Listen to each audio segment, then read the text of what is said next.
The lanes of an indoor track seem to pose little risk of concussion. But for Fayetteville Manlius junior Tanner Carter, after his concussions, each race could very well be his last. I had 8 total. 3 have been recorded, I think. Tanner spends his fall seasons as a quarterback for the FM Hornets, but his last season was brought to a devastating end. I saw him run at me through the corner of my eye, and then next thing I know, I'm being dragged up by my coach. New head injury regulations for New York high schools set guidelines to follow, but the implementation is left to the schools themselves, whose staffs are tasked with monitoring this elusive injury. While participation in high school sports has declined nationwide, in the last 11 years, the concussion rate in high school sports has increased to more than 4 times as many. And when it's more contact sports, that we're dealing with at least 1 or 2 a week, I would say. FM's athletic trainer Cindy Kelder follows strict return-to-play guidelines even when they return to the classroom. Well, I try to tell them you wouldn't go run on a broken ankle. Same way, if they're symptomatic in the morning, if they have a headache, going to class, trying to concentrate, trying to learn is going to be the worst thing that they can do for recovery. Concussions accounted for 15% of high school sports-related injuries in 2011 nationwide, and 3% of those players were returned to play by non-medical professionals. When New York State became one of the 31 states to enact concussion laws last fall, legislators hope to engage head injury specialists like Upstate's Dr. Brian Rieger in the process. While he says education is vital, there are still more steps to be taken.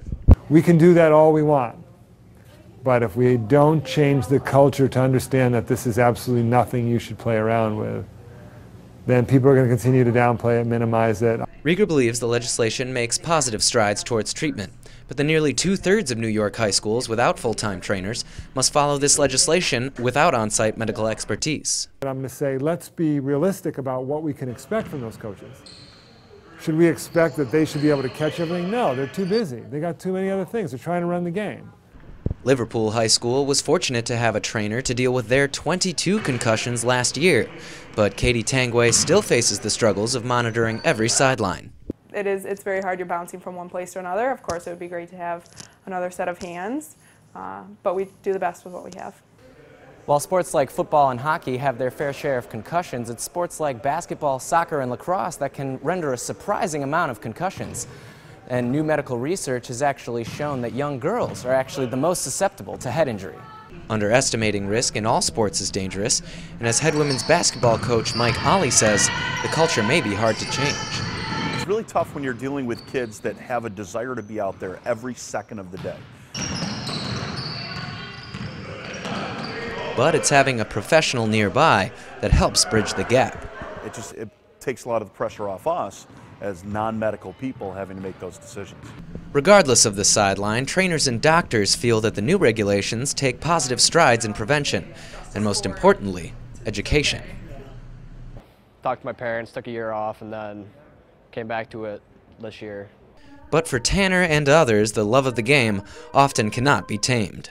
I probably shouldn't play contact sports at this point, but I like them too much, so I'm going to continue. For now, doctors and trainers will have to make do, giving chase. In Syracuse, I'm Joey Glauber, NCC News.